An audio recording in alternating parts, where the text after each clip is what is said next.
Well, one note I got to make is, we've talked about this case the Supreme Court decided, I don't know, a year ago, almost probably now, about whether travel on advanced parole Oh, with for TPS considered that's right. admission and kind of stuff, or whether it be TPS admission.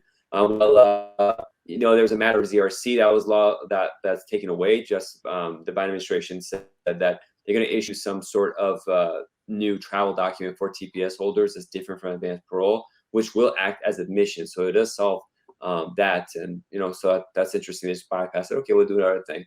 I'm guessing that probably someone's going to sue on it, but, that's going to be an interesting thing.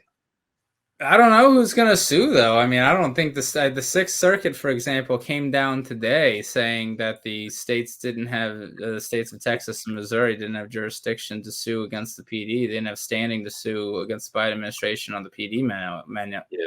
I don't know who says standing to sue on matter of ZRCC's revocation. Also, that's a pretty heady legal issue. I know Mark Prada was operating in that space substantially, as were a lot of people. And as have we in the past as well, actually.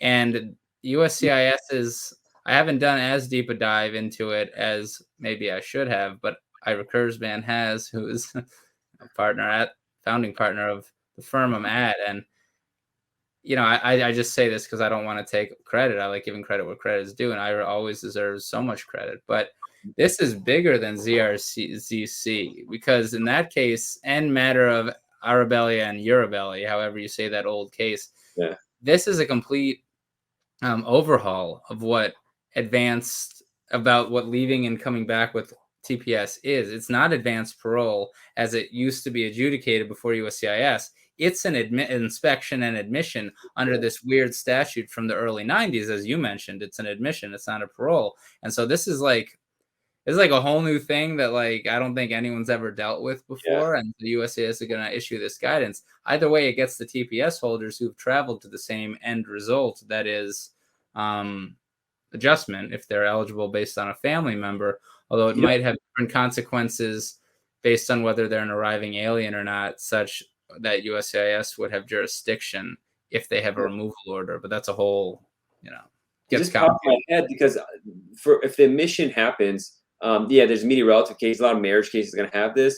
But then again, there's INA 245K, which for employment-based cases, EB 1 through 4, says that if you have an admission, it cancels out the previous violations. And from admission on, you could adjust. So all of a sudden, all these TPS holders potentially could do perm and get a green card from reading it right.